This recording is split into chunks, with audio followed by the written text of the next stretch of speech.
स्वागत है आपके अपने चैनल मैथ किंग मेकर में। आज हम पढ़ने वाले हैं क्लास 7th का chapter 11 that is parameter and area. क्या पढ़ेंगे इसके अंदर हम? स्क्वायर्स एंड रेक्टेंगल्स, जो क्लास 6th में हमने मेंसुरेशन चैप्टर पढ़ा है उसका थोड़ा सा रिवीजन होगा यहाँ पे। उसके बाद कुछ एग्जाम्पल्स हम डिस्कस करेंगे और triangles as part of rectangle, area of parallelogram, area of triangles, इनके बारे में पढ़ेंगे। फिर सर्कल पढ़ेंगे, सर्कल का सर्कमफ्रेंस पढ़ेंगे, सर्कल का एरिया पढ़ेंगे, ठीक है। और सर्कल का जो सर्कमफ्रेंस है और डायमीटर का जो रेशो है उसके बारे में पढ़ेंगे और कुछ कन्वर्शन पढ़ेंगे, ठीक है। मीटर, सेंटीमीटर पहले हमने लेंथ वाइज पढ़े थे, अब हम पढ़ेंगे एरिया वाइज कन्वर्शन कैसे करते हैं, ठीक है। तो चलिए सबसे पहले हम रिवाइज करते हैं चैप्टर क्लास 6th में चैप्टर पढ़ा था हमने मेंसुरेशन में हमने पेरीमीटर ऑलरेडी पढ़ चुके हैं। पेरीमीटर क्या होता है थोड़ा सा रिकैप कर लेते हैं। पेरीमीटर का मतलब है किसी भी शेप की बाउंड्री की लेंथ कितनी है उसे बोलते हैं उसका पेरीमीटर। जैसे ये अगर कोई शेप है ए बी सी डी, तो इसका जो पेरीमीटर है, पेरीमीटर मतलब ये जो इसकी बाउंड्री है उसकी लेंथ कितनी है उसको बोलते हैं हम पेरीमीटर, ठीक है। तो उसमें हमने क्या पढ़ा था? एक रेक्टेंगल पढ़ा था। रेक्टेंगल का पेरीमीटर क्या होता है?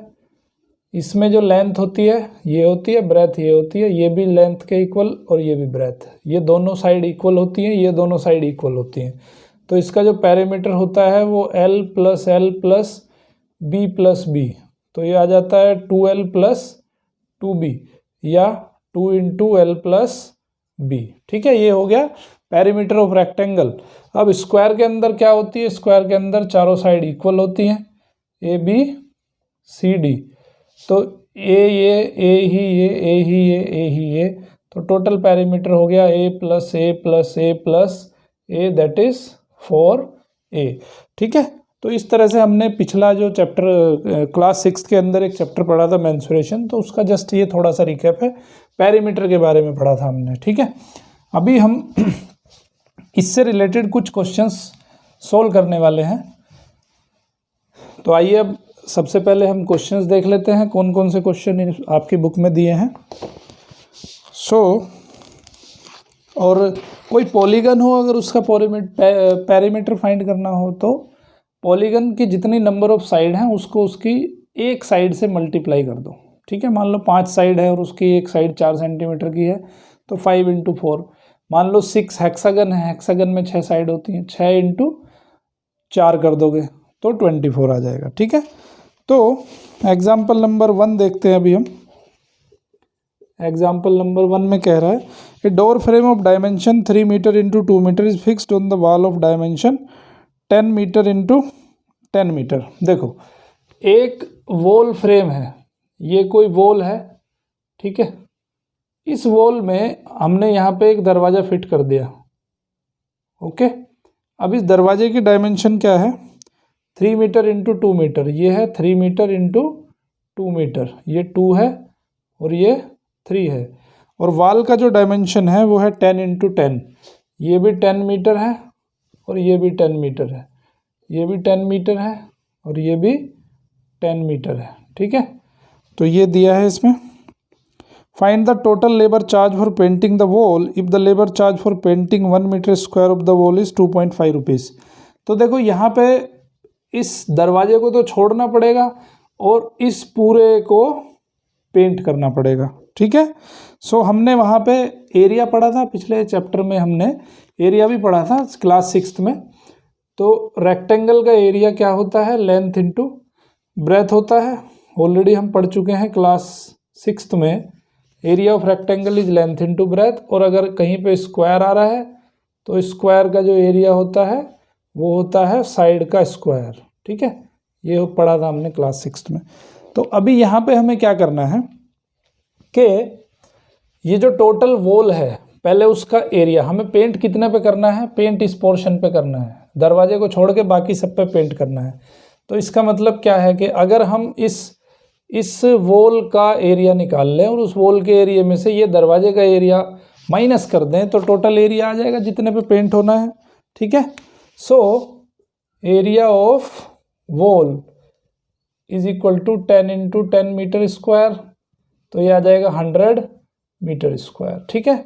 अब area of door, area of door क्या हो जाएगा 3 into 2 that is 6 metre square. ठीक है, सो अब total area to be painted, total area to be painted, कितना एरिया हमें पेंट करना है इज इक्वल टू 100 माइनस 6, तो ये आ जाएगा 94 मीटर स्क्वायर। ठीक है, अब 1 मीटर स्क्वायर का जो पेंट करने का चार्ज है वो 2.5 रुपीज़ है, 2.5 रुपीज़।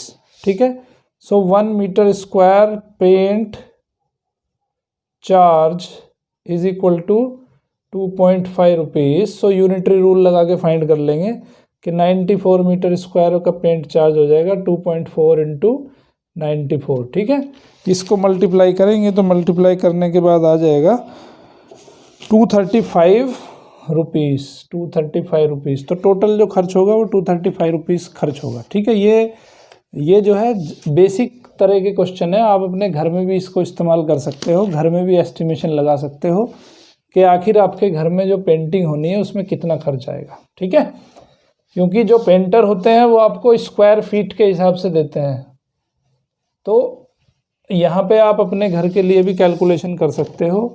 तो बहुत इंपॉर्टेंट चीज़ें हैं, ये डे टू डे लाइफ में काम आने वाली चीज़ें हैं। एग्जाम्पल 2 कहता है the area of rectangular sheet is 500 centimetre square. एक रेक्टेंगुलर शीट है, इस तरह की कोई रेक्टेंगुलर शीट है, इसका जो एरिया है वो एरिया होता है लेंथ इनटू ब्रेथ। अगर ये लेंथ है और ये ब्रेथ है तो इसका एरिया दिया है 500 सेंटीमीटर स्क्वायर। उसके बाद कह रहा है if the length of the sheet is 25 centimetre, length इसकी जो है 25 सेंटीमीटर है, तो एल दे दिया उसने 25 centimetre. What is the width, width हमें फाइंड करनी है, तो हमने फॉर्मूला पढ़ा है area is equal to length into breadth is equal to 500 उसका एरिया है, लेंथ 25 है, ब्रेथ हम फाइंड कर लेंगे, 25 इधर डिवाइड में आ जाएगी तो ब्रेथ आ जाएगी आपकी 20 सेंटीमीटर। ठीक है, फाइंड कर दिया। Also find the perimeter of the rectangular seat, perimeter क्या होता है रेक्टेंगुलर सीट का 2 इंटू एल प्लस बी, तो 2 इंटू 25 प्लस 20 45, तो ये आ जाएगा 90 सेंटीमीटर। ठीक है, इस तरह से हमें फाइंड करना है। उसके बाद है example 3, Anu wants to fence the garden in front of her house of 3 sides. Anu को जो है अपने घर का जो गार्डन है, गार्डन को फेंस करना है। ठीक है, तो सबसे पहले हमें उसका जो है पेरीमीटर पता होना चाहिए जिस गार्डन को फेंस करना है। So Anu wants the fence the garden in front of her house on 3 sides, 3 sides पे उसको जो है फेंसिंग करनी है with length 20 metre 12 metre and 12 metre. ठीक है, देखो 3 साइड की फेंसिंग करनी है, एक ये और एक ये, तो एक का जो है 20 मीटर है, ये मान लेते हैं 20 मीटर है। ठीक है, 20 मीटर 12 मीटर 12 मीटर, ये 12 मीटर है, इसको 20 मान लेते हैं 20 मीटर, और इसको 12 मीटर, ये भी 12 मीटर है, ये भी 12 मीटर है, और ये 20 मीटर है। ठीक है, उसको फेंसिंग करनी है। Find the cost of fencing eight the rate of 150 पर मीटर। देखो टोटल कितनी हो गई पेरीमीटर जो फेंसिंग करनी है, तो टोटल पेरीमीटर हो गया 12 प्लस 20 प्लस 12, तो ये हो गया 24 प्लस 20 दैट इज़ 44 मीटर। तो उसको फेंसिंग कितनी करनी है, 44 मीटर की फेंसिंग करनी है। सो 1 मीटर फेंसिंग कॉस्ट कितना दिया उसने, 1 metre fencing cost is equal to 150 rupees, 150 rupees per metre जो है फेंसिंग होती है। तो टोटल कितनी है 44 मीटर। सो यूनिटरी रूल लगाते हुए हम इसको फाइंड कर लेंगे, आंसर आ जाएगा 6600 रुपीज़, इतने रुपीज़ लगेंगे उसकी फेंसिंग करने के लिए। ठीक है, अब पढ़ेंगे एग्जाम्पल नंबर 4। बहुत ही सिंपल से एग्जाम्पल हैं, बहुत ही अच्छे क्वेश्चन हैं जो आपने क्लास 6 के अंदर पढ़े हैं, जस्ट उसका रिकैप हो रहा है यहाँ पे। एग्जाम्पल 4 में देखो क्या कह रहा है, a wire is in the shape of square of side 10 centimetre. एक वायर है जो 10 सेंटीमीटर की साइड की शेप का है, ये कोई वायर है ABCD। ठीक है, okay. If the wire is rebent into a rectangle, अब इसको हमने किस में रीबेंट कर दिया, रेक्टेंगल में रिवेंट कर दिया हमने इसको। इसको एक रेक्टेंगल बना दो, PQRS। रेक्टेंगल का जो लेंथ है वो उसने दिया है 12 मीटर, ठीक है, 12 सेंटीमीटर। फाइंड इट्स ब्रेथ, हमें इसकी ब्रेथ फाइंड करनी है।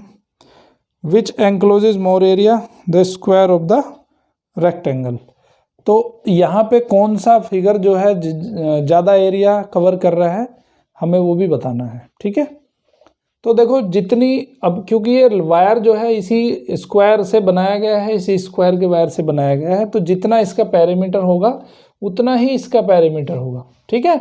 तो इसका पेरीमीटर कितना आ जाएगा, perimeter of square, perimeter of square कितना आ जाएगा, 4 इंटू इट्स साइड 10, तो आ जाएगा 40 सेंटीमीटर। तो पेरीमीटर जो है 40 सेंटीमीटर आ गया। इतना ही पेरीमीटर रेक्टेंगल का होगा क्योंकि उसी वायर से बनाया गया है। So perimeter of rectangle is equal to 40 centimetre, ठीक है। तो 40 centimetre is equal to perimeter rectangle का कैसे निकालते हैं, 2 into length plus breadth. So 40 is equal to 2 into length कितनी है, 12 है, ब्रेथ हमें फाइंड करनी है। 2 यहाँ पे डिवाइड हो जाएगा, सो 40 डिवाइडेड बाई 2, 12 प्लस b, 40 को 2 से डिवाइड करेंगे तो 20 आ जाएगा।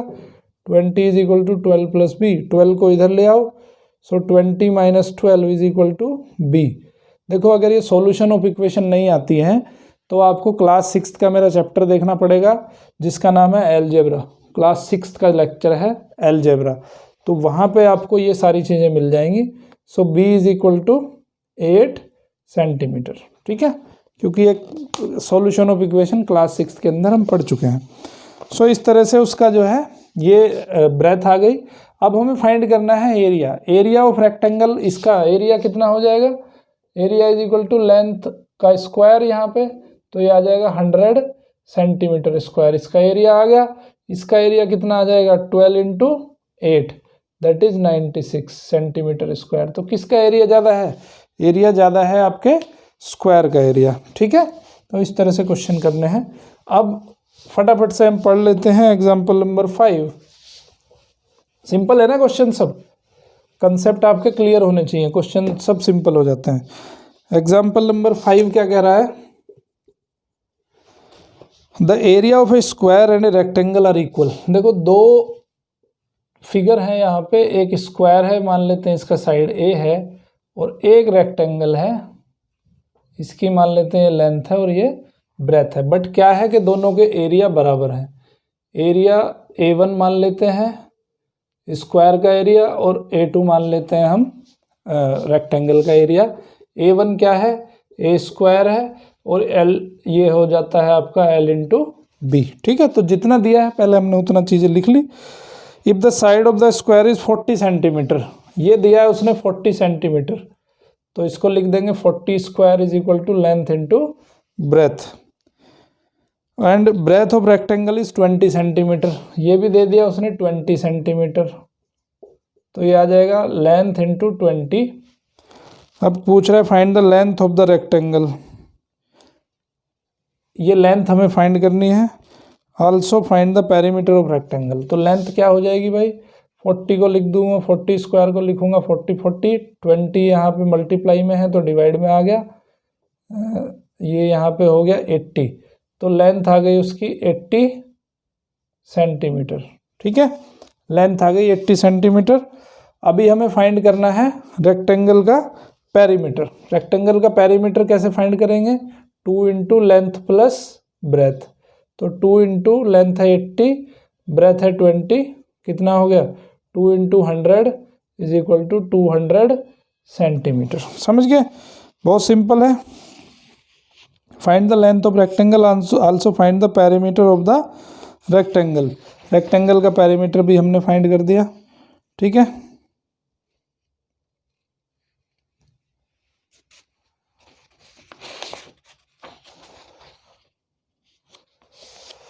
ओके चलिए अब इसको आगे देखते हैं। आगे आपका क्या है, एक्सरसाइज नंबर 11.1 है। 11.1 आप इजीली कर सकते हो, इन्हीं सब ये जो मैंने टेक्निक्स बताई हैं इन्हीं सब टेक्निक्स पे डिपेंड होती हैं ये एक्सरसाइज। कुछ नहीं है, जस्ट रिवीजन है आपके 6th क्लास का चैप्टर मेंसुरेशन का, उसमें जो एरिया और पेरीमीटर दिया है उसका जस्ट एक रिवीजन है यहाँ पे, तो इजीली हो जाएगा। अगर कोई डाउट आते हैं तो कमेंट बॉक्स में पूछ सकते हो, कमेंट करके आपको बता दिया जाएगा, ठीक है। अब पढ़ते हैं हम triangle as part of rectangle. एक रेक्टेंगल में से कितने ट्रायंगल बना सकते हैं हम। देखो ये कोई रेक्टेंगल है, इस रेक्टेंगल पे हमने डायगोनल डाल दिया तो कितना बन गया, 2 ट्रायंगल बन गए हैं, एक ये ट्रायंगल बन गया, एक ये ट्रायंगल बन गया। तो दोनों ट्रायंगल का एरिया जो होगा वो रेक्टेंगल में से ही हमने इसको डिवाइड किया है आधा आधा, तो ऑब्वियसली इस ट्रायंगल का एरिया जो होगा वो पूरे रेक्टेंगल के एरिया के हाफ होगा। Area of triangle is equal to half of area of rectangle, ठीक है। इसमें तो कोई लॉजिक नहीं है, कोई बहुत बड़ा साइंस नहीं है, क्योंकि इसी रेक्टेंगल को हमने 2 पार्ट में डिवाइड किया है सेम पार्ट में, तो एक ट्रायंगल का एरिया जो होगा वो हाफ ऑफ द रेक्टेंगल होगा, ठीक है। ओके, अभी पढ़ेंगे कि generalising for other congruent parts of triangle. Triangles, okay, उसके बाद है area of parallelogram. Area of parallelogram पढ़ेंगे कैसे हम। देखो रेक्टेंगल का एरिया हम पढ़ चुके हैं, उसके बाद है एरिया ऑफ पैरेललोग्राम। तो पैरेललोग्राम क्या होता है, पैरेललोग्राम में इस तरह की शेप होती है, ओके, ABCD। तो यहाँ पे क्या करा हमने, देखो ये एक छोटा सा ट्रायंगल यहाँ बना लिया और एक छोटा सा ट्रायंगल यहाँ बना लिया हमने, ठीक है। और बड़े अच्छी एक बात है कि ये जो ट्रायंगल अभी बना है, ये जो अभी एक क्वाड्रिलेटरल बना है, इस क्वाड्रिलेटरल का नाम क्या है, यहाँ पे 90 डिग्री एंगल बना लिया हमने, यहाँ पे 90 डिग्री एंगल बना लिया, ठीक है। 90 डिग्री एंगल का सिंबल ये होता है, अगर ये इस तरह से सिंबल बना दिया इसका मतलब ये एंगल 90 डिग्री है, ठीक है। तो यहाँ पे लिखने की जरूरत नहीं पड़ती, ओके। तो अब देखो ये शेप कैसी हो गई आपकी, ये शेप बन गई आपकी रेक्टेंगल। और सबसे अच्छी बात क्या है कि ये वाला जो ट्रायंगल बना APD और BQC, इन दोनों ट्रायंगल का एरिया रहेगा सेम, ठीक है। तो इस तरह से आपने क्या देखा कि यहाँ पे देखो जितना ये लेंथ है उतना ही ये लेंथ है, जितनी ये हाइट है उतनी ये हाइट है, जितनी ये हाइपोटेनियस है उतना ही ये हाइपोटेनियस है, ठीक है। क्योंकि ये साइड और ये साइड बराबर है, पैरेललोग्राम की सामने सामने की साइड बराबर होती हैं, ठीक है। तो AB is equal to DC and AD is equal to BC, ठीक है। AD is equal to BC, AB is equal to DC, ठीक है। तो ये पैरेललोग्राम हमने कन्वर्ट कर दिया एक रेक्टेंगल में। तो रेक्टेंगल का क्या होता है, देखो अगर ये लेंथ L है, ठीक है, और ये अगर इसकी जो हाइट है इसको B मान लो, चलो बेस, ठीक है, और ये मान लेते हैं कि इस पैरेललोग्राम की हाइट है, ओके। तो देखो ये जो B जितना होगा उतनी ये डिस्टेंस भी उतनी होगी, है ना, समझ गए बात। सो यहाँ पे क्या देखोगे आप कि area of parallelogram will be equal to area of rectangle और पैरेललोग्राम दोनों का एरिया बराबर होगा।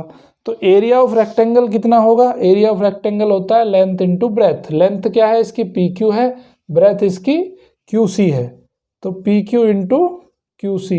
PQ क्या है, PQ ये है आपकी B और QC क्या है H। तो पैरेललोग्राम का जो एरिया आ गया वो क्या आ गया, उसका बेस, अब ये बेस है AB। सबसे पहले ये जो पैरेललोग्राम हमने बनाया था ABCD पैरेललोग्राम बनाया था, तो AB जो उसका बेस है और H उस पैरेललोग्राम की हाइट है, ठीक है।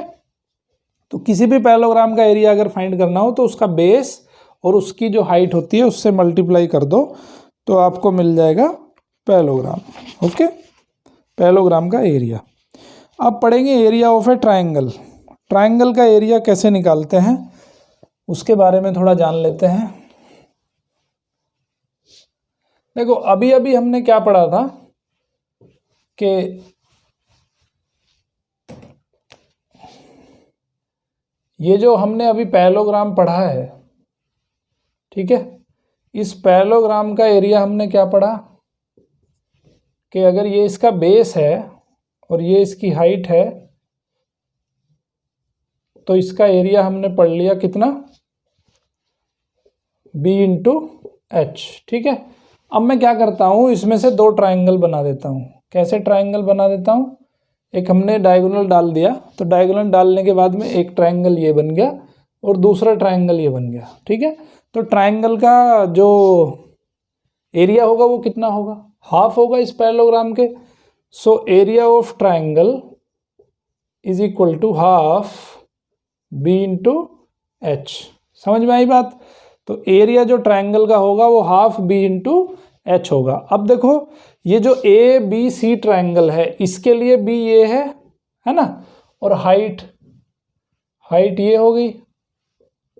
ओके, और ये जो ट्राइंगल है ए सी डी इसके लिए बेस है सी डी, और सी डी किसके बराबर है, ए बी के बराबर है, और हाइट एच हो गई। समझ गए बात। तो किसी भी ट्राइंगल का जनरलाइज वे में हमें अगर एरिया फाइंड करना हो तो हम एरिया फाइंड करते हैं उसका हाफ बेस इंटू हाइट। अब देखो यहाँ पे दो चीज़ें हो सकती हैं।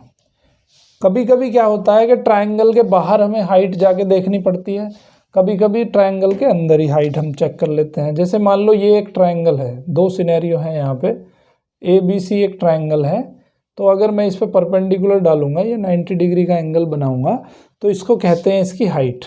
ठीक है, ये हो जाएगी इसकी हाइट, और किस साइड पे हमने हाइट डाला है उसको बोलते हैं उस ट्राइंगल का बेस। तो इसका जो एरिया हो जाएगा, area of triangle A B C, तो ये हो जाएगा is equal to half base into height. ठीक है, ओके। अब अगर ये हाइट कभी ट्राइंगल अगर इस तरह से हो जाए, इस तरह का भी तो ट्राइंगल हो सकता है जिसमें ऑब्ट्यूस एंगल दे रखा हो। ठीक है, ये एंगल कैसा है, इसका ऑब्ट्यूस एंगल है। तो अब इसकी हाइट कैसे फाइंड करेंगे, तो हाइट के लिए हमें जाना पड़ेगा बाहर। ठीक है, तो हाइट डाल देंगे इसकी यहाँ से, इस साइड को थोड़ा एक्सटेंड करो, और एक्सटेंड करने के बाद इसका जो सामने वाला वर्टेक्स है उससे परपेंडिकुलर डाल दो, तो ये बन जाएगी आपकी हाइट। ठीक है, तो यहाँ उस कंडीशन में बेस ये होगा और हाइट ये होगी, तो उस कंडीशन में भी जो एरिया आएगा वो आएगा बेस इंटू हाइट। तो हाइट आपकी ट्राइंगल के अंदर भी हो सकती है और ट्राइंगल के बाहर भी हो सकती है। ठीक है, ओके। अभी एक चीज़ और देखो, कॉन्ग्रुएंट ट्राइंगल्स के बारे में हम पढ़ चुके हैं। तो कॉन्ग्रुएंट ट्राइंगल का जो एरिया होता है वो एरिया सेम होता है, क्योंकि कॉन्ग्रुएंट ट्राइंगल एक दूसरे को ढक सकते हैं, एक दूसरे को ओवरलैप कर सकते हैं।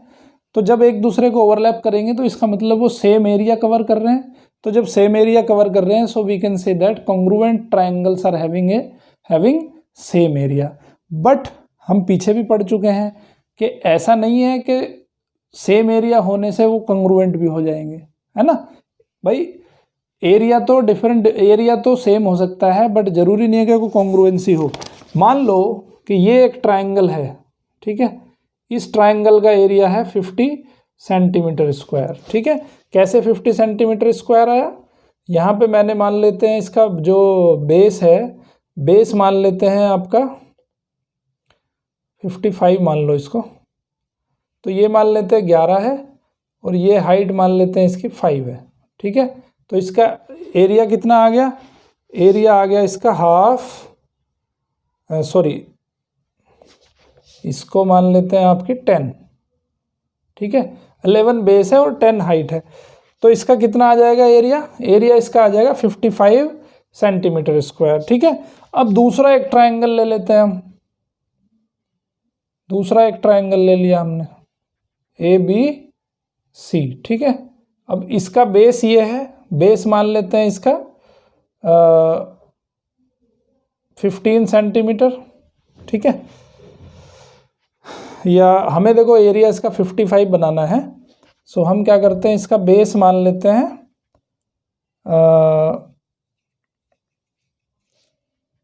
लेटस से आपका जो है 60 है, तो ये हो जाएगा 12। ठीक है, सो 12 इसका बेस है, 10 इसकी हाइट है। ओके, एक और ट्रायंगल हम मानते हैं जिसका बेस है 15 और हाइट है 8 सेंटीमीटर।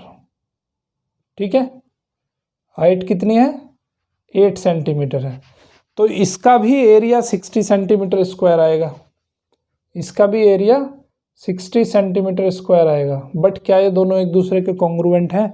बिल्कुल नहीं है। इसका मतलब क्या है कि कॉन्ग्रुएंसीज जो है वो एरिया सेम हो सकता है, बट ज़रूरी नहीं है कि एरिया सेम हो तो वो एक दूसरे के कॉन्ग्रुएंट भी हों। ठीक है, तो ये चीज़ आपको याद रखनी है। अब पढ़ते हैं हम कुछ इस पे बेस्ड कुछ एग्जांपल्स। तो अभी तक जो हमने पढ़ा है उसके बेस पे कुछ एग्जांपल पढ़ेंगे। एग्जांपल नंबर 6, एग्जांपल नंबर 6 में क्या है? One of the side and the corresponding height of a parallelogram are 4 and 3 centimetre respectively, find the area of parallelogram. Simply multiply कर देंगे, वन ऑफ द साइड दी हुई है और उसकी हाइट दी हुई है, तो दोनों का मल्टीप्लाई करने पे आपका आंसर आ जाएगा। उसके बाद है example 7, find the height x if the area of the parallelogram is 24 centimetre square. Height हमें फाइंड करनी है, area of parallelogram is 24 centimetre square और बेस जो है वो है 4 सेंटीमीटर।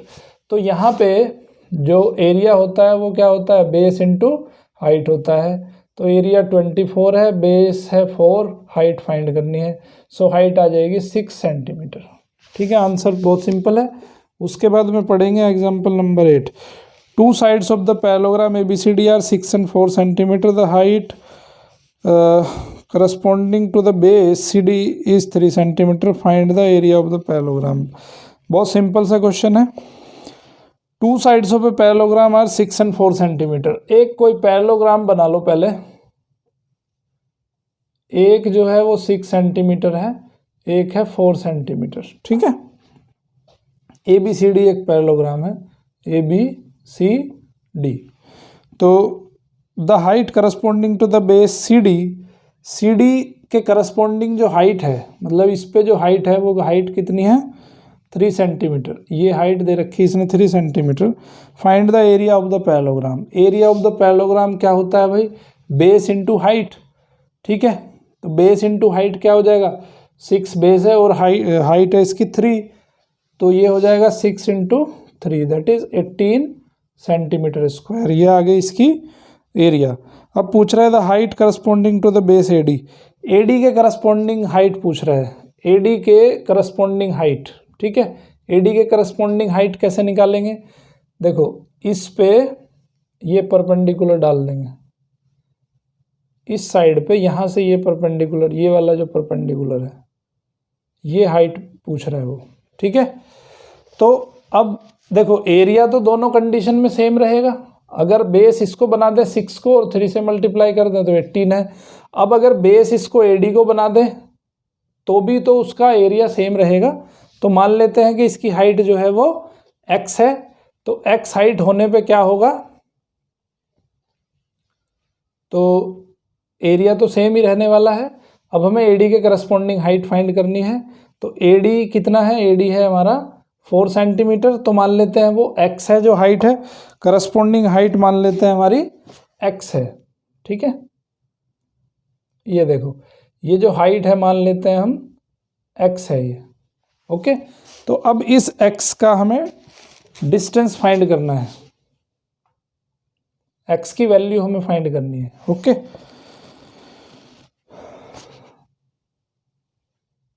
इस पे जो परपेंडिकुलर होगा, परपेंडिकुलर एक डाल दिया हमने, तो ये परपेंडिकुलर यहाँ पे 90 डिग्री का एंगल बनाएगा और मान लेते हैं इसको x है ये। ठीक है, तो अभी हमें फाइंड करनी है इस x की वैल्यू। ओके, सॉरी, इससे डलेगा ना, ये तो परपेंडिकुलर यहाँ से डलेगा सामने वाले उससे, ये। ठीक है, तो ये अगर x है तो ये x की वैल्यू हमें फाइंड करनी है। बेस हो जाएगा हमारा AD 4 सेंटीमीटर। सो एरिया तो 18 सेंटीमीटर ही रहेगा। सो 18 इज इक्वल टू बेस 4 है और ये हाइट हो जाएगी यहाँ पे x। तो x की वैल्यू क्या हो जाएगी? 18/4 दैट इज x। तो x की वैल्यू आ जाएगी 9/2 दैट इज 4 and 1/2 सेंटीमीटर या 4.5 सेंटीमीटर। ठीक है, समझ आई बात, सिंपल है बहुत।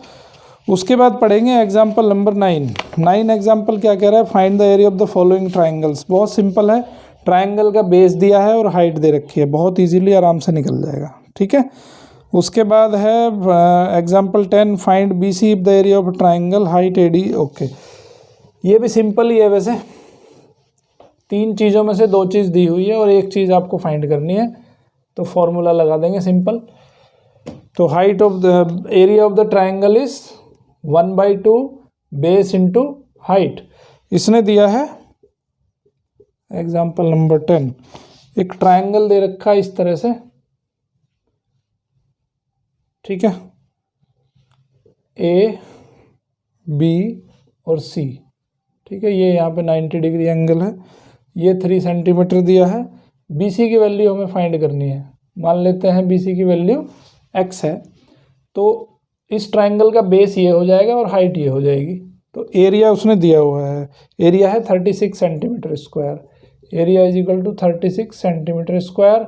हाइट दी हुई है 3 सेंटीमीटर और बी हमें फाइंड करना है, मतलब बी फाइंड करना है जिसको हमने मान लिया है x।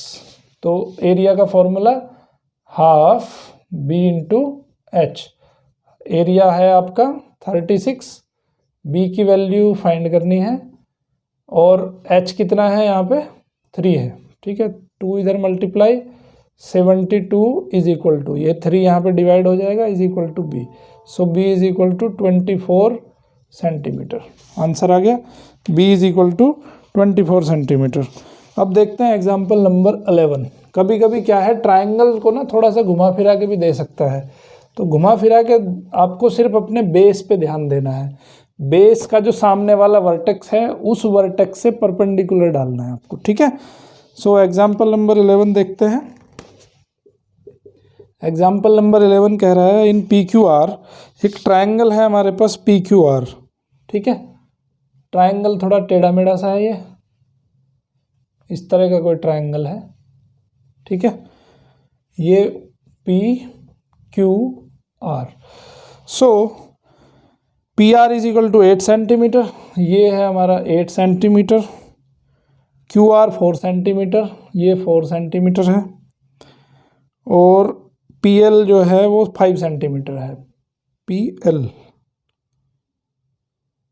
ओके, ये यहाँ पे इसने परपेंडिकुलर हाइट दी है, ये पी एल है, ये दिया है उसने 5 सेंटीमीटर। ठीक है, ये क्या होगा, ये इस ट्राइंगल का हाइट होगा, पी क्यू आर ट्राइंगल का हाइट होगा, क्योंकि ये एक्यूट एंगल बन रहा है तो हाइट जो है हमें बाहर मिलेगी। ओब्टूस एंगल है, ओब्टूस एंगल के लिए हाइट बाहर से मिलती है। Find the area of the P Q are, area find करना है तो वो हो जाएगा हाफ बेस इंटू हाइट। ठीक है, बेस कितना है 4 सेंटीमीटर, हाइट है 5 सेंटीमीटर। सो 1/2 बेस 4 है, हाइट 5 है, तो ये आ जाएगा 10 सेंटीमीटर स्क्वायर। एरिया हमने फाइंड कर दिया। और हमें फाइंड करना है क्यू एम।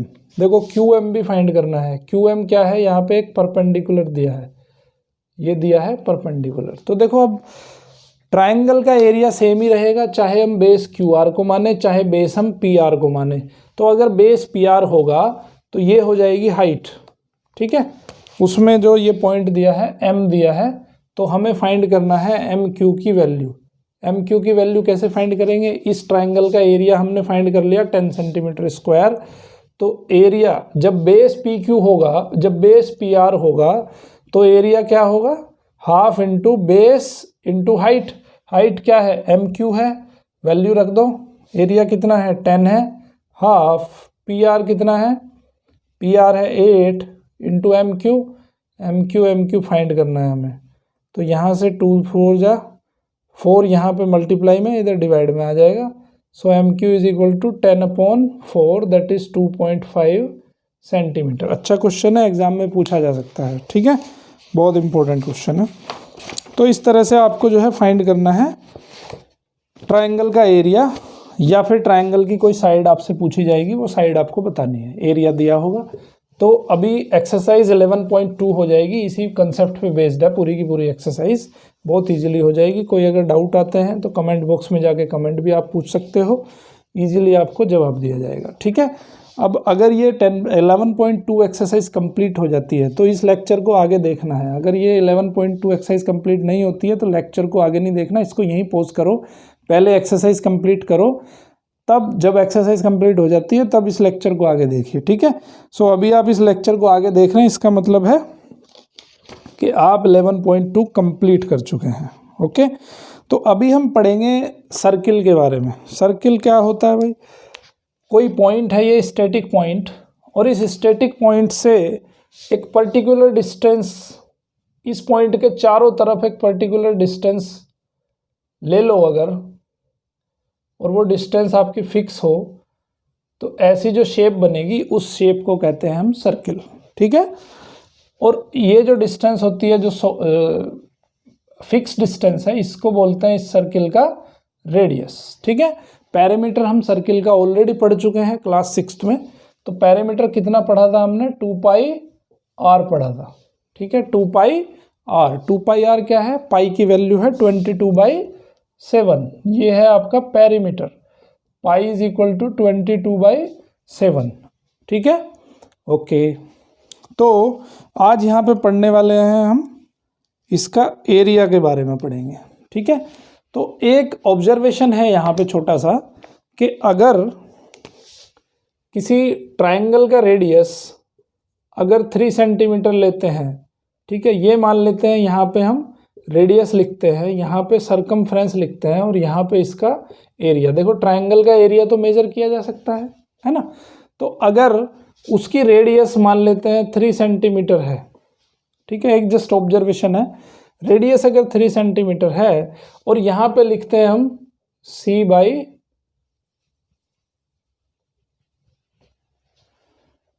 यहाँ पे लिखते हैं हम सरकमफ्रेंस अपॉन, ठीक है, 2d, सरकमफ्रेंस अपॉन डायमीटर, ठीक है। एरिया के बारे में अभी डिस्कस नहीं करते। तो यहाँ पे लिखते हैं हम सरकमफ्रेंस अपॉन डायमीटर, ठीक है। तो जब इसका रेडियस अगर r है तो इसका लेंथ कितना हो जाएगा वो हम मेजर कर सकते हैं भाई। 3 मीटर का अगर हमने 3 मीटर रेडियस का अगर हमने सर्किल बनाना है तो ये लेंथ हम मेजर कर सकते हैं, है ना। ये फॉर्मूला नहीं देखते अभी हम, इस फॉर्मूले को भूल जाओगे। अभी हम पाई की वैल्यू यहाँ से निकालने की बात कर रहे हैं। तो अगर 3 सेंटीमीटर का एक सर्किल हमने बनाया तो उसका ये हम मेजर कर सकते हैं। मान लो एक हमने रस्सी ले ली, ठीक है, और उस रस्सी से हमने एक सर्किल बनाया जिसका रेडियस जो है वो 3 सेंटीमीटर है। तो उस रस्सी की लेंथ हम मेजर कर सकते हैं। So that length will be the circumference of the circle. So 3 centimetre का अगर हमने 3.5 सेंटीमीटर का अगर हमने एक सर्किल बनाया, सो 3.5 सेंटीमीटर का सर्किल बनाया तो उसका डायमीटर कितना हो जाएगा? डायमीटर हो जाएगा 7, है ना। और सरकमफ्रेंस अगर हम देखें तो सरकमफ्रेंस आएगा 22 सेंटीमीटर, ठीक है, 22 सेंटीमीटर आएगा। तो C/D का रेशो कितना आएगा? 22/7। ओके, अब अगर इसका रेडियस हम बढ़ा देते हैं और रेडियस कर देते हैं 7 सेंटीमीटर, तो सरकमफ्रेंस हो जाता है डायमीटर हो जाता है इसका 14 सेंटीमीटर, है ना। डायमीटर 14 हो जाएगा, रेडियस का जस्ट डबल, है ना। और इसका जो सरकमफ्रेंस हो जाएगा वो हो जाएगा 44। तो यहाँ पे फिर ये आंसर जो आएगा वो C/D का आंसर जो आएगा वो 22/7 आएगा, ठीक है। अब अगर इसका रेडियस और बढ़ा दें, रेडियस अगर 10.5 कर देते हैं तो ये कितना हो जाएगा? ये 21 हो जाएगा, है ना। और ये हो जाएगा 66। तो तब भी अगर हम इसको देखेंगे, मेजर करेंगे, तो ये आ जाएगा 22/7। तो हमने यहाँ से एक चीज़ सीखी, कि भाई अगर C/D को निकाला जाए तो वो हमेशा 22/7 आता है, ठीक है। तो इस चीज़ को हमने क्या नाम दे दिया? इस चीज़ को नाम दे दिया हमने पाई का। समझ गए बात? इस चीज़ को क्या नाम दिया? पाई का नाम दिया हमने। ओके, पाई एक कांस्टेंट है जिसकी वैल्यू होती है 22/7 हमेशा। ओके, तो यहाँ से डी की वैल्यू हमें पता है, सी अपॉन डी की वैल्यू होती है 2r, रेडियस का डबल, डायमीटर जो है रेडियस का डबल होता है, इज इक्वल टू पाई। अब ये 2 की इधर मल्टीप्लाई हो जाएगी, तो c is equal to 2πr। ठीक है, तो बच्चों ये इस तरह से हम किसी भी सर्किल का जो है सरकमफ्रेंस फाइंड कर सकते हैं। तो उस सरकमफ्रेंस का एक स्पेशल फॉर्मूला बना दिया यहाँ पे 2πr। तो आपने देखा कि किस तरह से ये फॉर्मूला जनरेट होता है। ठीक है, ओके, अभी हम कुछ इस पे बेस्ड कुछ एग्जांपल देख लेते हैं, उसके बाद हम एरिया निकालेंगे। किसी सर्किल का कैसे एरिया निकालते हैं वो भी मैं आपको बहुत सिंपल तरीके से समझाऊंगा, जो आप कभी भी लॉन्ग लाइफ कभी भी नहीं भूलोगे। ठीक है, ये सरकमफ्रेंस जैसे बहुत सिंपली मैंने आपको बताया, उसी तरह से मैं एरिया बताऊंगा। उससे पहले हम कुछ एग्जाम्पल डिस्कस कर लेते हैं। What is the circumference of a circle of diameter 10 centimetre, take pi is equal to 3.14। बहुत सिंपल सा क्वेश्चन है। देखो हमने क्या पढ़ा, देखो या तो सरकमफ्रेंस को पाई इंटू डी कह दो या इसको 2πr कह दो, है ना। तो सरकमफ्रेंस हो जाएगा पाई इंटू डी, पाई की वैल्यू 3.14 है और उसका डायमीटर उसने दिया है 10 सेंटीमीटर, मल्टीप्लाई करोगे 31.4 सेंटीमीटर आंसर आ जाएगा। ठीक है, एग्जाम्पल नंबर 13 में क्या कह रहा है, what is the circumference of a circular disc of radius 14 centimetre. बहुत सिंपल है, आसान से हो जाएगा। The radius of circular pipe is 10 centimetre, what length of tape is required to wrap once around the pipe. Okay, देखो भाई ये मान लेते हैं कोई सर्कुलर पाइप है, तो सर्कुलर पाइप पे हमें चारों तरफ जो है टेप रैप करनी है, तो इसका जो सरकमफ्रेंस है वो हमें पता होना चाहिए। तो सरकमफ्रेंस कैसे निकालेंगे, आर दिया है उसने, रेडियस दिया है 10 सेंटीमीटर। ठीक है, तो सरकमफ्रेंस क्या हो जाएगा, 2πr हो जाएगा। 2π की वैल्यू 3.14 और r की वैल्यू है 10, तो ये आ जाएगा 62.8 सेंटीमीटर। तो जो टेप का लेंथ होना चाहिए वो कितना होना चाहिए, 62.8 सेंटीमीटर होना चाहिए। उसके चारों तरफ को हमें उसको रैप करना है। ठीक है, उसके बाद find the perimeter of the given shape. Okay, अभी एक स्पेशल टाइप की शेप दी गई है, उसका हमें पेरीमीटर फाइंड करना है। ठीक है, तो शेप कैसी है उसको थोड़ा देख लेते हैं।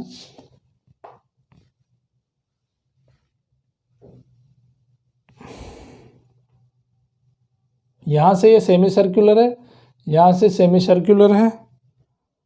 ठीक है, ये एक्चुअली स्क्वायर है, हमने इसको रेक्टेंगल बना दिया। ये जो दिया गया है एग्जाम क्वेश्चन में वो स्क्वायर है। इसका कितना है 14 सेंटीमीटर, ये 14 सेंटीमीटर, ये 14 और ये भी 14। तो एक सेमी सर्कल यहाँ, सेमी सर्कल मतलब सर्किल का आधा। ठीक है, एक सेमी सर्कल यहाँ बन रहा है, एक सेमी सर्कल यहाँ बन रहा है, इसका हमें निकालना है पेरीमीटर। तो देखो 4 सेमी सर्कल बन रहे हैं जिनका डायमीटर जो है 14 14 14 है। ठीक है, तो यहाँ पे टोटल कितने सर्किल बनेंगे, 2 सर्किल बनेंगे जिनका डायमीटर 14 सेंटीमीटर है। तो perimeter of circle, perimeter of circle, perimeter of circle क्या हो जाएगा, ये हो जाएगा, ये हो जाएगा, ये हो जाएगा, ये हो जाएगा।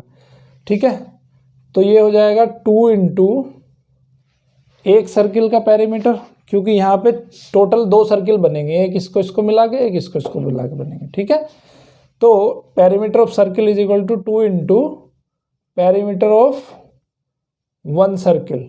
ठीक है, या ऐसे लिख दो कि 4 into perimeter of half circle. 4 half circle है आपके पास। ठीक है, तो पूरे सर्किल का पेरीमीटर क्या पढ़ा हमने, 2πr पढ़ा, तो हाफ सर्किल का पेरीमीटर कितना हो जाएगा, πr हो जाएगा। तो ये हो जाएगा 4 इंटू πr, तो कितना आंसर आ गया 4πr। तो इस सर्किल का जो पेरीमीटर है ये आ गया 4πr। ठीक है, अभी क्या बचा, अभी ये भी बचेगा, इस शेप का पेरीमीटर है ना। तो इस शेप का पेरीमीटर भी हमें फाइंड करना है। ओके, लेकिन ये शेप जो है इसने पेरीमीटर का मतलब क्या होता है, जो आउटर में होता है, ठीक है। तो ये कोई इस तरह की शेप दी गई है, समझ गए बात। तो ये पेरीमीटर हो गया, टोटल पेरीमीटर आ गया उसका 4πr, ठीक है। r की वैल्यू रख दो यहाँ पे 4, पाई की वैल्यू 22/7, r की वैल्यू रख दो यहाँ पे 14, 7 2 ज़ा 14, सो ये आ जाएगा 88 इंटू 2, ठीक है। 88 इंटू 2 हो जाएगा,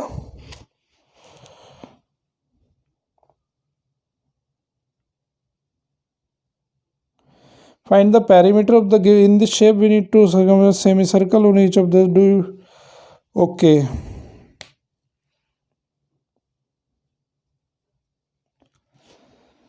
तो यहाँ पे जो हो जाएगा आपका circumference of the each of the semi circle is 22 centimetre, okay. तो ये हो जाएगा हाफ सर्कल का सर्कमफ्रेंस, तो 4 इंटू पाई आर, 4 इंटू 22/7, 7 से 14 कैंसिल हो जाएगा, तो आ जाएगा 44 इंटू 4, ओके। आपकी बुक में ये गलत दिया हुआ है, ठीक है, ओके, सॉरी, इसका ये डायमीटर है 14, ठीक है। तो रेडियस कितनी हो जाएगी, रेडियस तो 7 हो जाएगी ना, तो रेडियस यहाँ पे लिखेंगे हम 7। कभी कभी ये छोटी छोटी मिस्टेक भी हो सकती है, ठीक है, क्योंकि ये टोटल इसका डायमीटर है, तो ये रेडियस तो 7 है ना, तो ये छोटी छोटी चीज़ों का ध्यान रखना है आपको। 7 से 7 कैंसिल हो जाएगा, तो ये आ जाएगा 88 सेंटीमीटर, ठीक है, ओके। चलो अब आगे बढ़ते हैं। इस तरह से आपका जो है ये एग्जाम्पल नंबर 15 हुआ। उसके बाद है Sudhanshu, example number 16। Sudhanshu divides a circular disc of radius 7 centimetre into 2 equal parts. तो 7 सेंटीमीटर की जो सर्कुलर डिस्क है उसको 2 इक्वल पार्ट्स में वो डिवाइड कर देता है। देखो ये एक सर्कुलर डिस्क थी, इसको उसने 2 इक्वल पार्ट में डिवाइड कर दिया, जिसका रेडियस है यहाँ पे 7 सेंटीमीटर, ठीक है। तो आपको कंफ्यूज नहीं होना रेडियस और डायमीटर में, ठीक है। रेडियस 7 सेंटीमीटर है। What is the perimeter of each semi circle shape. Semi circle का जो पेरीमीटर होता है वो क्या होता है, पाई आर होता है, आधे का, ठीक है। तो यहाँ पे पाई की वैल्यू 22/7, आर की वैल्यू 7 से 7, तो 22 सेंटीमीटर, ठीक है। 22 सेंटीमीटर आ गई, ओके। अब ये कह रहा है divides a circular disc of radius 7 centimeter into 2 equal parts. What is the perimeter of each semicircular shaped disc? Okay, अभी देखो इसमें क्या होता है, डिस्क है ये डिस्क है। डिस्क का मतलब क्या है कि जब हम इसको 2 पार्ट में डिवाइड करते हैं तो ये कैसी बन जाती है, एक तो ये बन जाएगी, ठीक है, और दूसरी भी ऐसी ही बनेगी, दूसरी ये डिस्क बनेगी, ओके। तो इसका जो पेरीमीटर आ गया वो कितना आ गया, देखो 22 तो ये वाला पोर्शन आएगा, ये हाफ पेरीमीटर 22 ये हो जाएगा, और 14 ये हो जाएगा, ये भी तो 14 सेंटीमीटर है क्योंकि उसकी रेडियस है 7 सेंटीमीटर, ठीक है। तो ये 22 आ गया इतना, और ये आ गया आपका 14 सेंटीमीटर। तो टोटल कितना हो गया, 22 + 14 हो गया 36। तो ये इसका जो पेरीमीटर हो गया, हाफ सेमी सर्कुलर डिस्क का जो पेरीमीटर हो गया वो कितना हो गया, 36 सेंटीमीटर हो गया, ठीक है। So perimeter of half circular disc is equal to 22 + 14 that is 36 centimetre, ये पूछा है उसने, ठीक है। तो इस तरह से कभी कभी क्वेश्चंस को ऐसे घुमा फिरा के भी पूछा जा सकता है। अभी हम फाइंड करेंगे एरिया ऑफ ए सर्कल, किसी सर्कल का एरिया कैसे फाइंड कर सकते हैं, ओके। बहुत सिंपल वे में आपको समझाऊंगा कि किसी सर्किल का एरिया कैसे फाइंड करना है। देखो मैं सिंपली क्वेश्चन में यहाँ आपको सीधा फॉर्मूला भी लिख सकता हूँ, क्वेश्चन में कहीं आपको ये प्रूव करने को नहीं आता, लेकिन थोड़ा सा दिमाग की अंडरस्टैंडिंग के लिए, कंसेप्ट क्लैरिटी के लिए मैं आपको यहाँ फॉर्मूला डिराइव करके दिखाऊंगा। ठीक है, कैसे जो है सर्किल का एरिया कैसे बनता है। ये हमारे पास मान लेते हैं कोई सर्किल है, ओके। अब इसका एरिया हमें फाइंड करना है।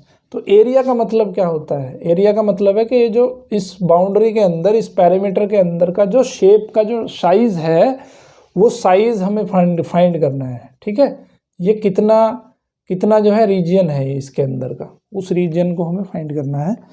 तो कैसे फाइंड करेंगे? मान लेते हैं कि इस सर्किल के मैं कुछ पीस कर लेता हूँ। ठीक है, पीस कर लिए मैंने इसके कुछ, तो इसके मैं कर लेता हूँ 8 पीस। ठीक है, ये मैंने इस सर्किल के 8 पीस कर लिए। ओके, अब इन पीस को मैंने कुछ इस तरह से अरेंज कर दिया। ये एक पीस हो गया,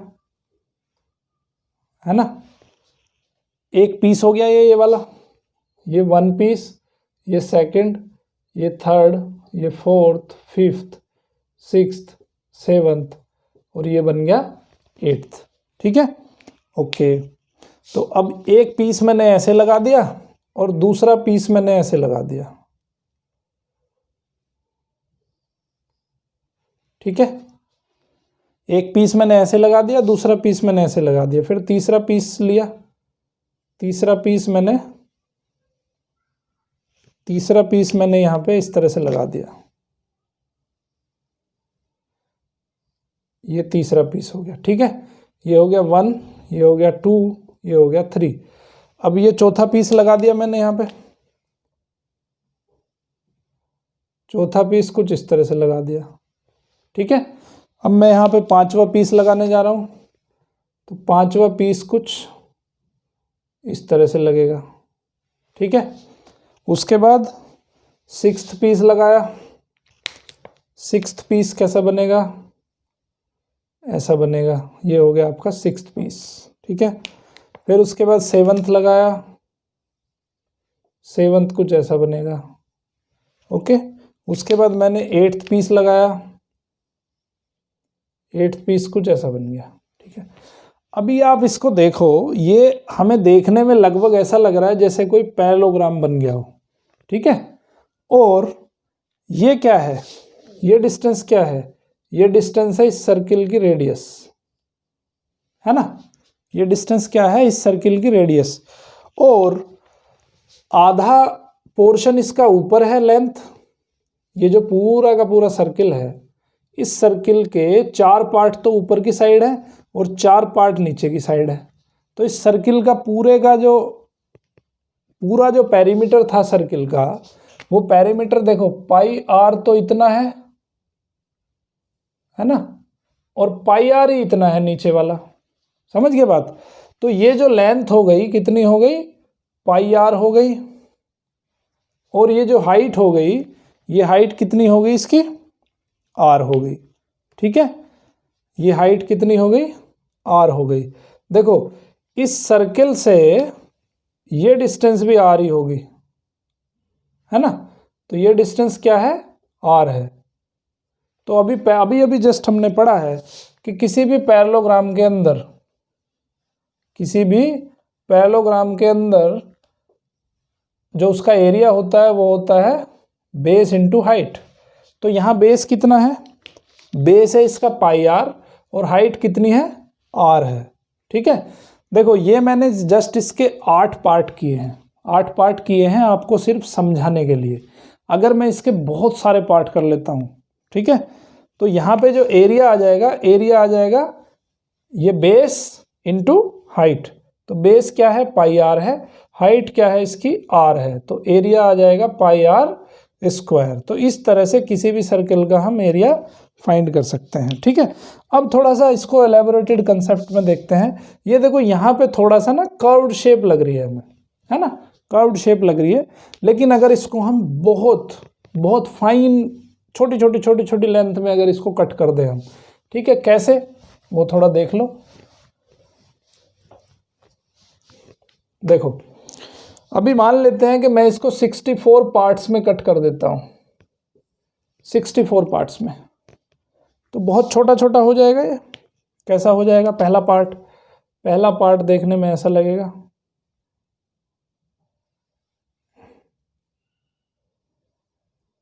ठीक है।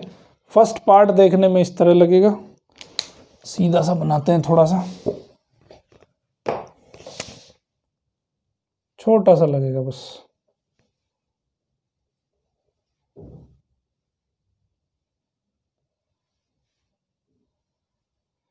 ये हो जाएगा इसका फर्स्ट पार्ट, ठीक है। सेकंड पार्ट कहाँ बनेगा? सेकंड पार्ट यहाँ बनेगा, ठीक है। ये हो जाएगा सेकंड पार्ट, ओके।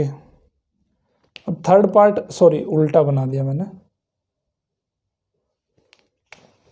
इस तरह बनेगा। ये हो जाएगा सेकंड पार्ट, ठीक है। थर्ड पार्ट कहाँ बनेगा? थर्ड पार्ट ऐसे बन जाएगा,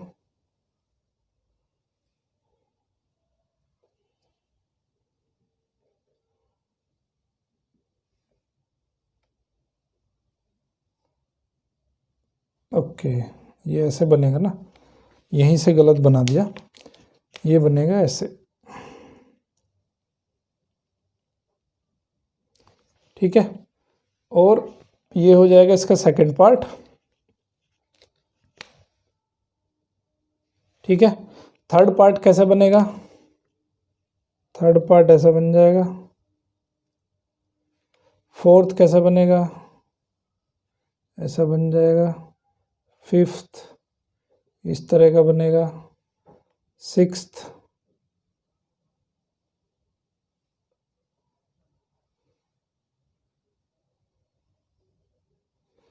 कुछ इस तरह बनेगा, ठीक है। अभी देखो शेप कैसी लग रही है, जब फाइनल तक हम पहुंचेंगे तो लगभग ये कैसा लगेगा हमें? एक पैरेललोग्राम की तरह लगेगा, ठीक है। जो फाइनल जो शेप आएगी इसकी लास्ट वाली, वो कुछ ऐसी आएगी, ठीक है। तो हमें कैसा लगेगा? जस्ट एक पैरेललोग्राम की तरह दिखने में, एक पैरेललोग्राम के जैसा लगेगा, ओके। तो ये क्या हो जाएगा? ये हो जाएगा इसका हाफ पेरीमीटर। और ये हाइट, ये क्या है? इसकी हाइट है, रेडियस, ये तो रेडियस होगी। तो इसका जो एरिया आ जाएगा वो आ जाएगा बेस इंटू हाइट, तो pi r into r, that is pi r square, ठीक है। तो आपको याद रखना है कि किसी भी सर्कल का एरिया पाई आर स्क्वायर होता है, ओके। तो ये जस्ट मैंने आपको कंसेप्ट बताया कि कैसे हमने एरिया निकाला है। Example number 17, find the area of a circle of radius 30 centimetre. कुछ नहीं करना, सिंपली इसमें बस सिंपली क्या करना है? फॉर्मूले में वैल्यू रखनी है, बस आर की वैल्यू दी है, एक ए की वैल्यू फाइंड करनी है। अब देखो एक क्वेश्चन दिया है, थोड़ा सा ट्रिकी है ये। उसने इस तरह की कोई शेप दी है, ठीक है। अब इसमें क्या है? ये एरिया उसने शेडेड कर रखा है, शेडेड एरिया का हमें फाइंड करना है। ये शेडेड एरिया जो है, इसका एरिया फाइंड करना हमें, ओके। तो इसने दो सर्किल दे दिए, एक सर्किल बाहर वाला है, एक सर्किल अंदर वाला है, ठीक है। तो ये एरिया कैसे निकालेंगे? शेडेड वाला एरिया कैसे निकालेंगे? जो बड़े सर्किल का एरिया है उसमें से छोटे सर्किल का एरिया माइनस कर देंगे, तो ये शेडेड एरिया आ जाएगा, ठीक है। तो उसने जो रेडियस दी है, the adjoining figure shows to circles with the same centre, the radius of the larger circle. देखो R1 दिया है उसने 10 सेंटीमीटर, और दूसरे सर्कल का जो रेडियस है वो दिया है 4 सेंटीमीटर, ठीक है। तो शेडेड रीजन निकालेंगे। शेडेड रीजन क्या आ जाएगा? शेडेड रीजन आ जाएगा आपका बड़े सर्किल का एरिया, यानी कि पाई R1 स्क्वायर माइनस छोटे सर्किल का एरिया, ठीक है। यहाँ पे पाई R1 कितना है? 10 स्क्वायर माइनस पाई 16, ठीक है। तो ये 100 माइनस 16 पाई, 100 माइनस 16 पाई आ जाएगा 84 पाई। 84 इसकी वैल्यू रख दो, 84 पाई की वैल्यू 22/7, तो 12 आ जाएगा।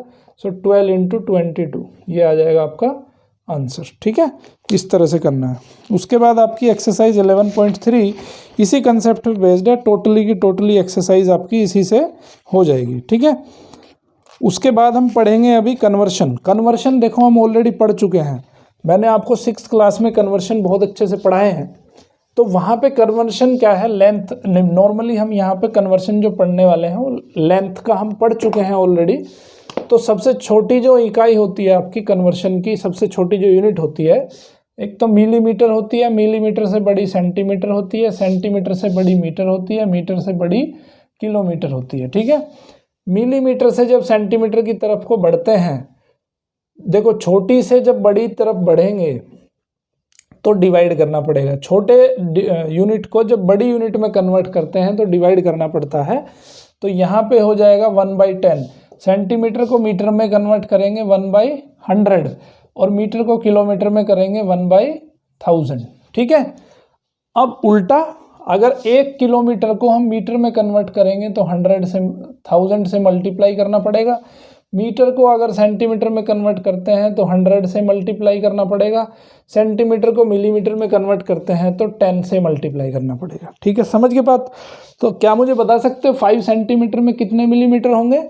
5 को 10 से मल्टीप्लाई कर देंगे तो 50 मिलीमीटर आ जाएंगे। ठीक है, लेकिन ये बात थी सिर्फ लेंथ की। अब हम बात करेंगे एरिया के बारे में। एरिया के बारे में बात करनी है क्योंकि यहाँ पे हमने पढ़ा क्या है, एरिया पढ़ा है। तो एरिया में क्या देखा हमने? एरिया में हमने दो लेंथ का मल्टीप्लाई करते हैं। जैसे मान लो लेंथ इंटू ब्रेथ, ये पढ़ा है हमने। तो अगर यहाँ पे लेंथ मीटर में है, ब्रेथ भी मीटर में है, तो एरिया किस में आएगा? मीटर स्क्वायर में आएगा। ठीक है, लेकिन अगर यहाँ पे लेंथ सेंटीमीटर में है और ब्रेथ भी सेंटीमीटर में है तो एरिया किस में आएगा? सेंटीमीटर स्क्वायर में आएगा। ठीक है, लेकिन अब सेंटीमीटर को अगर मीटर में कन्वर्ट करना है तो 1/100 करोगे, ये मीटर हो गया, है ना। मीटर, सेंटीमीटर को अगर मीटर में कन्वर्ट करा तो 1/100 मीटर हो गया। तो ये अब क्या हो गया? 1 बाई कितने जीरो? 4 जीरो, और ये बन गया मीटर स्क्वायर। ठीक है, तो इसका मतलब क्या है कि 1 centimetre square is equal to 1/1000 metre square. ठीक है, समझ गए बात। तो यहाँ पे अगर एरिया की बात आती है तो इसमें जीरो, एक जितनी जीरो है उसमें उस जीरो का डबल कर दो। ओके, जैसे यहाँ पे मिलीमीटर से सेंटीमीटर में अगर कन्वर्ट करना है हमें, ये एरो तो लगा देते हैं जिससे पता चल जाए। ओके, मिलीमीटर से सेंटीमीटर में कन्वर्ट करना है तो 1 जीरो आती है, लेकिन जब एरिया की बात आती है तो 2 जीरो हो जाएंगी, तो 1 जीरो और बढ़ जाएगी यहाँ पे। ठीक है, अगर सेंटीमीटर से मिलीमीटर में कन्वर्ट करना है तो 10 से मल्टीप्लाई करते हैं, लेकिन 1 जीरो और बढ़ा देंगे। एरिया की बात होती है। अगर सेंटीमीटर में अगर मीटर में कन्वर्ट करना है तो 2 जीरो हैं तो 2 का डबल कर देंगे, कितना हो जाएगा? 4 जीरो हो जाएंगी। यहाँ पे भी 2 का डबल हो जाएगा, 4 जीरो हो जाएंगी। यहाँ पे 3 है तो 3 का भी डबल, 6 जीरो, यहाँ पे 6 जीरो। समझ में आई बात? इसका मतलब है, देखो अगर हम लिखते हैं 1 किलोमीटर स्क्वायर, तो इसको अगर हमें मीटर स्क्वायर में लिखना है तो कितना लिखेंगे? 1 किलोमीटर स्क्वायर को अगर हमें मीटर स्क्वायर में लिखना है तो कितना लिखेंगे? ये वाला लिखेंगे 1 2 3 4 5 6। ठीक है, 10 लाख मीटर स्क्वायर हो जाएगा। समझ गए बात? ये छोटी सी चीज़ याद रख लो, बहुत बड़ा चीज़ें दिमाग में घुसाने की ज़रूरत नहीं है, ये छोटी चीज़ याद रख लो। अगर मैं पूछूं आपसे कि 1 metre square is equal to how much centimetre square, 1 metre square is equal to how much centimetre square, तो कितना आंसर आएगा? 1 2 3 4 10,000 सेंटीमीटर स्क्वायर। समझ गए बात? बहुत सिंपल सी चीज़ है ये। ओके, अभी हम देखो, अभी इसमें क्वेश्चन है कुछ कन्वर्शन के। ठीक है, उसको थोड़ा देख लेते हैं एक बार, सिंपल कैसे हम कन्वर्शन करते हैं। एक एग्जांपल ले लेते हैं, 50 सेंटीमीटर स्क्वायर इन मिलीमीटर स्क्वायर, इसको हमें कन्वर्ट करना है। ठीक है, देखो जब सेंटीमीटर को जब मिलीमीटर में कन्वर्ट करते हैं तो ये बड़ी यूनिट है और ये छोटी यूनिट है। सेंटीमीटर को मिलीमीटर में कन्वर्ट करते हैं स्क्वायर में तो 100 का मल्टीप्लाई करना पड़ता है। So 50 centimetre square is equal to 50 तो ये रहेगा ही रहेगा, इनटू 100 का मल्टीप्लाई कर देंगे उसमें, तो ये बन जाएगा मिलीमीटर स्क्वायर। ठीक है, मिलीमीटर स्क्वायर, तो ये आ जाएगा 5000 मिलीमीटर स्क्वायर। समझ में आई बात? एक और एग्जांपल पकड़ लेते हैं।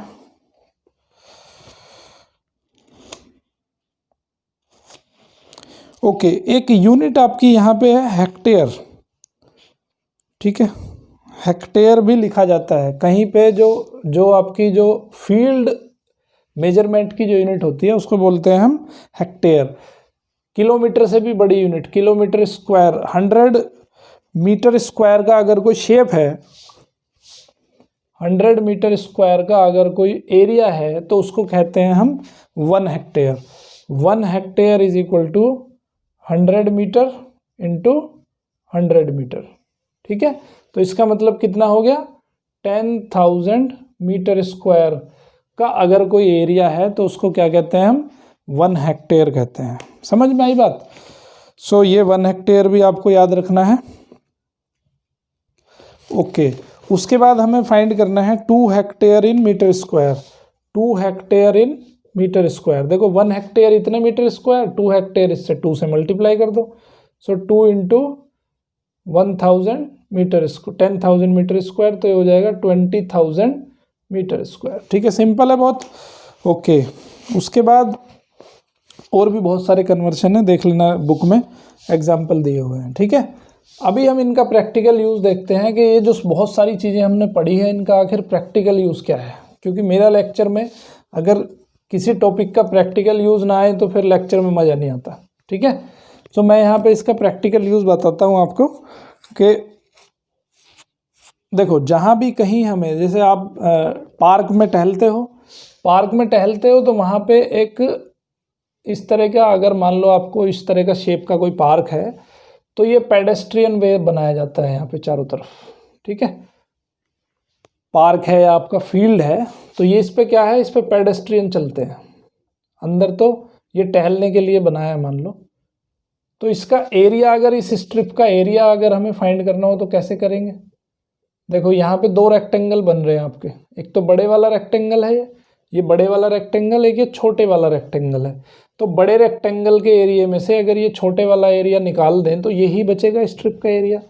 तो ये इसका प्रैक्टिकल यूज़ है, कैसे हम स्ट्रिप का एरिया फाइंड कर सकते हैं। ठीक है, तो अभी एग्जाम्पल नंबर 20 देखते हैं। Rectangular park is 45 metre long, 45 metre long है एंड 30 मीटर वाइड है।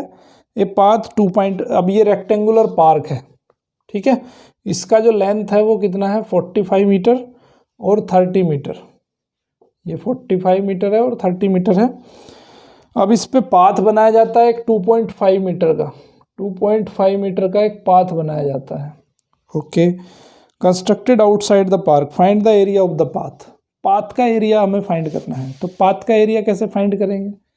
पाथ का एरिया फाइंड करने का तरीका क्या है कि जो ये बड़ा पार्क है, ये यहाँ तक जो पूरा का पूरा एरिया है, वो पूरा का पूरा एरिया फाइंड कर लो, उसमें से माइनस कर दो आप इस एरिया को, तो आपका जो है इसका पाथ का एरिया आ जाएगा। ठीक है, अब देखो ये यहाँ तक 45 है, ये 45 है, लेकिन ये टोटल कितना हो जाएगा, 2.5 इधर ऐड हो जाएगा, 2.5 इधर ऐड हो जाएगा, 2.5 इधर ऐड हो जाएगा, तो टोटल कितना हो जाएगा, 50 मीटर हो जाएगा।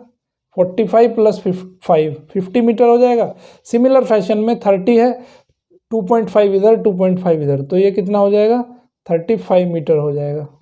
ओके, तो इस तरह से जो आउटर वाला जो पार्क है उसका एरिया कितना आ जाएगा, outer area is equal to length into breadth 5 into 35।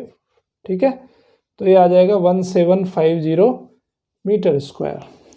Okay, 1750 metre square and area of the park, area of park is equal to length into breadth 45 into 30।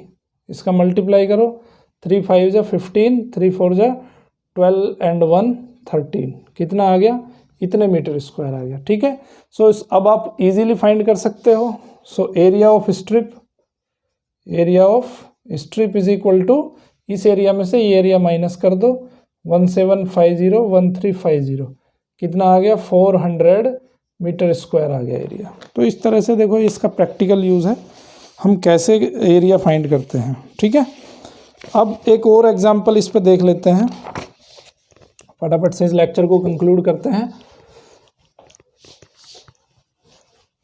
अब मान लो इस ये जो रास्ता है, इस रास्ते पे हमें टाइल लगानी है।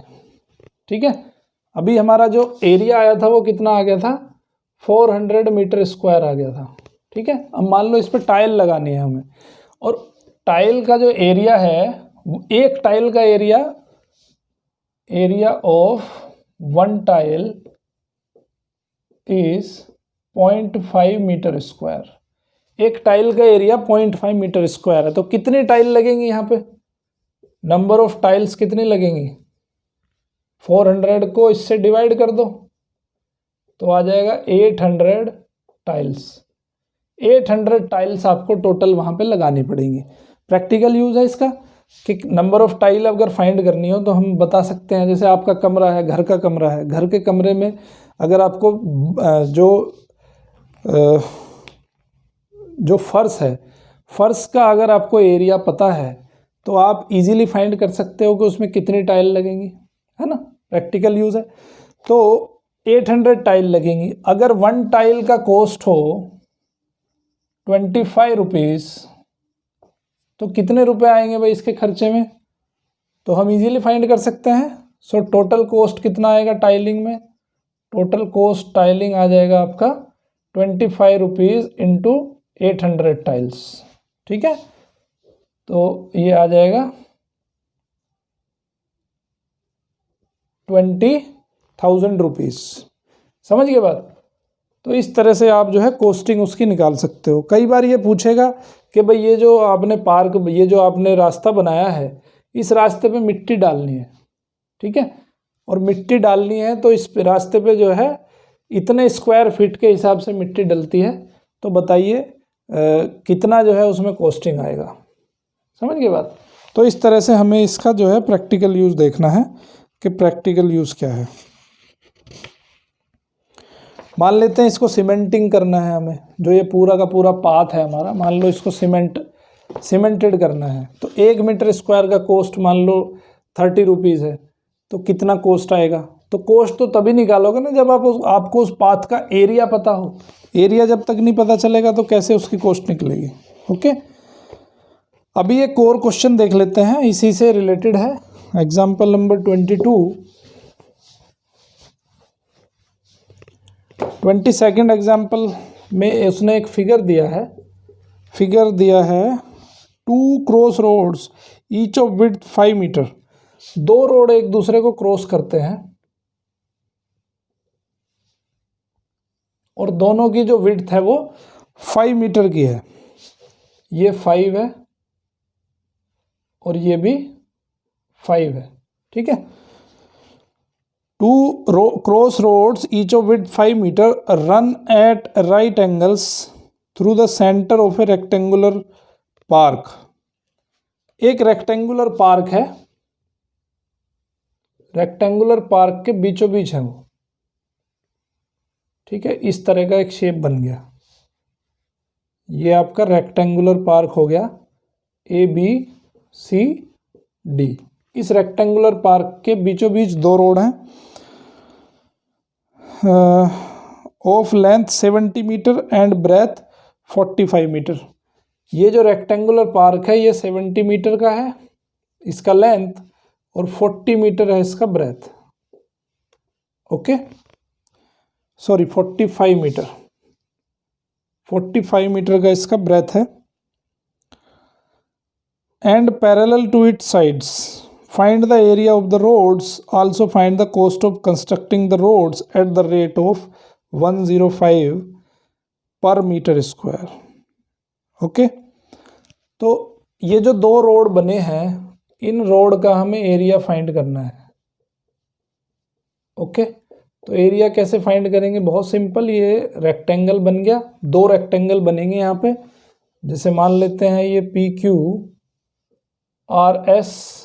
ठीक है, एक बनेगा TUWV। तो 2 रेक्टेंगल बन गए यहाँ पे। लेकिन देखो ये जो एरिया है, एक एक एरिया जो है दोनों से कवर कर रहा है, दोनों इसको कवर कर रहे हैं।